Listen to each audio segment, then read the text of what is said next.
Hey everyone, it's Dr. Scott. So I received 7 drafts Friday night of the documented argument, and what I did is I skimmed them to kind of take a look and see what I thought were some of the major trends. Now I understand that those are drafts, and drafts can be drafty. Annie Lamott, who's a writer that I really like, she has this book chapter about writing, and it's just called Shitty First Drafts, because drafts are meant to be shitty. So I totally get that there's going to be issues in the drafts that you all submitted. That's totally fine. I'm just glad that you guys got some words down on the page. But I wanted to show you all what it looks like on my end when I'm grading. And it looks a little bit like this. This is the rubric for the documented argument, and it's kind of like the more important criteria are at the top. So at the top it's persuasiveness, focus, then integration, like integrating quotes and integrating images, organization of ideas, design, and then we have like attention to detail. So this kind of stuff is going to be less important than how persuasive your argument is. So what I'll do at the end of the term, so next Saturday when I'm starting to grade your essays, is I will not give feedback throughout your essay like I have been on the last 2 assignments, but I'm going to go in, there'll be a field down here where I just write about how you did on persuasiveness. How did you do on focus? And then I'll kind of say, you know what, did this more or less meet the B contract, or was it a little bit off, or was it really far off? And I'll grade it accordingly. So I took a look at the drafts, and I noticed that there were three trends that kind of came up. One, there's a lot of folks that could use some work with integrating quotes, integrating the images into their writing. Another trend that I observed was organization, like ideas within paragraphs, like the organization was a little off, sometimes going from one section to another. It wasn't always clear why that was happening. And then supporting the argument with research, which with that last one, I think that's more of an issue of this is a draft and you'll integrate quotes in later, or you know what needs to get, you know what sources go with different parts of your essay. So those were the 3 main trends that I noticed: integrating outside sources, organizing ideas, and then supporting your ideas. And there's other issues to talk about, but those were the 3 trends that I noticed in everyone's paper. And because there were only 7 drafts, I found at least one of those in everybody's paper. So what I'm going to do is I'm going to pause this for a second, and then I'm going to open up some drafts, and I'll try to make it so you can't see whose paper is whose, but you know, it's a small class. And I'll kind of talk through what I saw. So hold on for just one second. So the first trend I observed was integrating sources and integrating, getting things integrated into your writing, and instead of them just kind of feeling like they're thrown in. Again, this is a draft, and so I'm not going to harp on this too much, but by the time that you have your revision done, it should be pretty clear that you know how to integrate quotes into your writing. So here was a part in one of the drafts where I noticed that integration was an issue. So we're reading along, and so this sentence here, that's where the issue of not achieving universal suffrage lies as well. There are minimal reasons a person that has lawfully served their sentence shouldn't be esteemed worthy of rights, treason and/or election fraud. And then we go into the next sentence. And then we go, United States is the only country to limit the rights of individuals convicted of offenses other than very rare treason or election-related crimes. Now, the logic, I understand, like if I stop and think about it for a minute, I understand why we're going from here to here.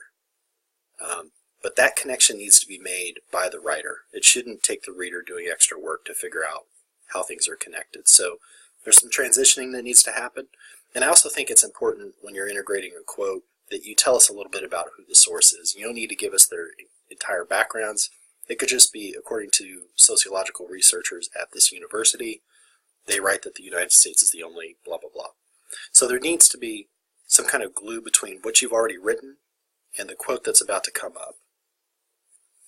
There should also be a little bit of discussion about the quote afterwards. So I've used that quote sandwich metaphor. You set up the quote, you have the quote itself, and then you have some discussion of the quote afterwards. So integration was an issue that I saw in about 5 or 6 of the drafts that I took a look at. Again, it's a draft. That's stuff's to be expected, but just know that it's there.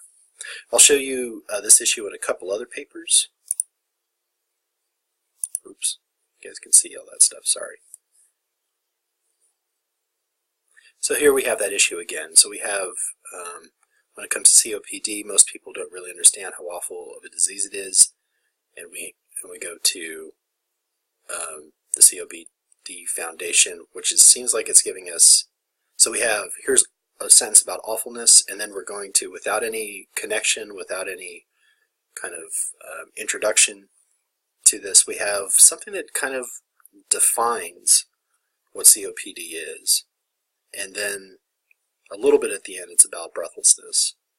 And then we go from that to another quote from the Mayo Clinic. So this writer's ideas is getting a little bit lost. Like, for me, it felt like he or she was trying to say something about just how awful this disease is, but then we get some definitions, and then we get some symptoms, and by the end, like, I forget what she was trying to say, and I'm trying to make sense of these quotes, where it really needs to be you as the writer helping your reader understand how to understand the quotes. So,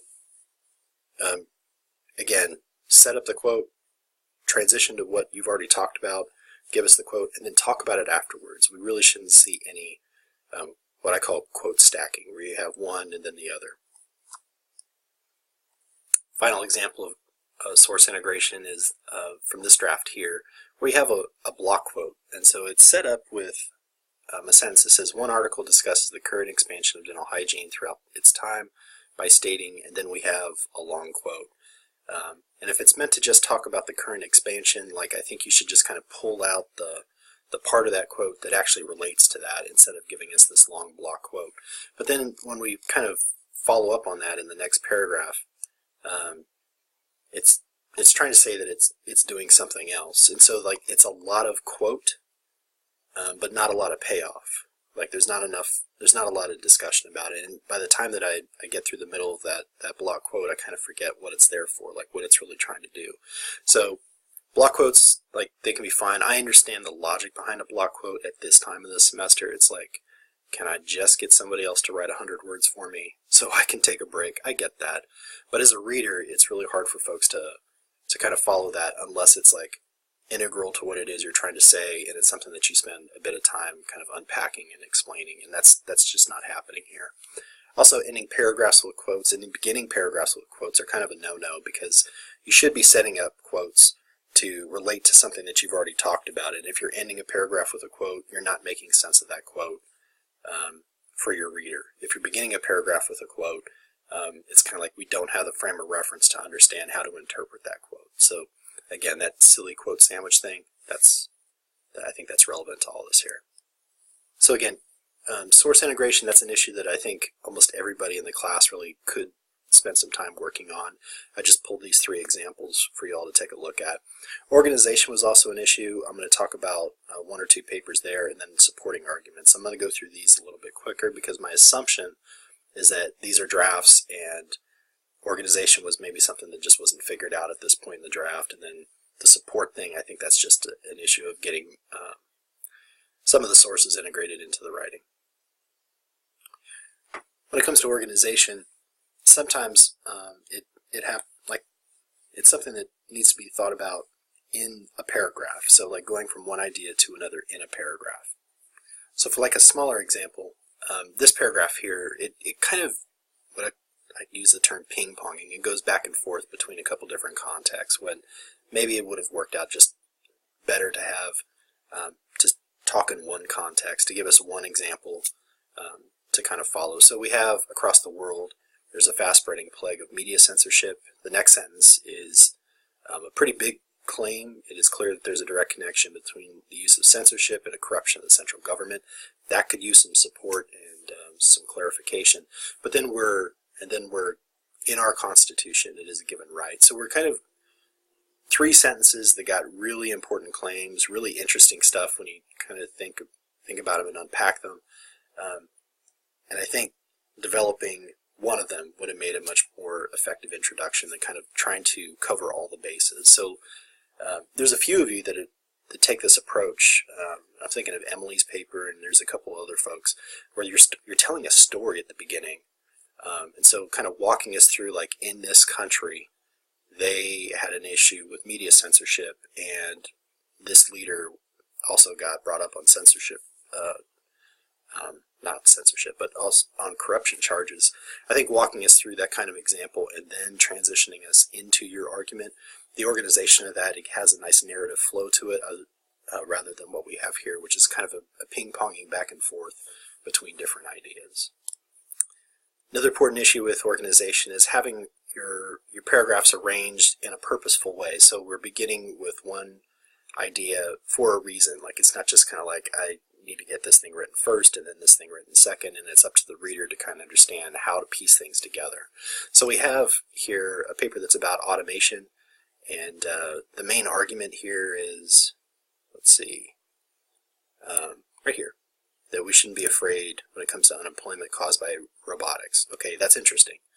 I'm looking forward to kind of getting to that. But then we have this, like, what feels like it's going to be a long section just talking about, just kind of summarizing robotics and automation. And I'm not entirely mad at that kind of approach, but you really do need to kind of explain why we need all this background information in order to make the larger argument, because it feels like filler if you don't do that. So some kind of rationale of why we are going to be talking about this, why are we starting with the first type of robots, why talk about industrial robots first? Like, there should be some kind of rationale. This is an issue that I talked about in the literature review and in a lot of revisions. It's also something that I'm looking for in the documented argument. Finally, supporting claims that you make, and I'll make this short.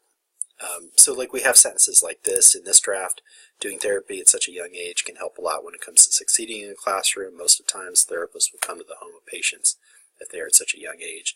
If you're making a claim that there's this therapy that actually helps students, there needs to be some support for that. There needs to be some evidence to back that up.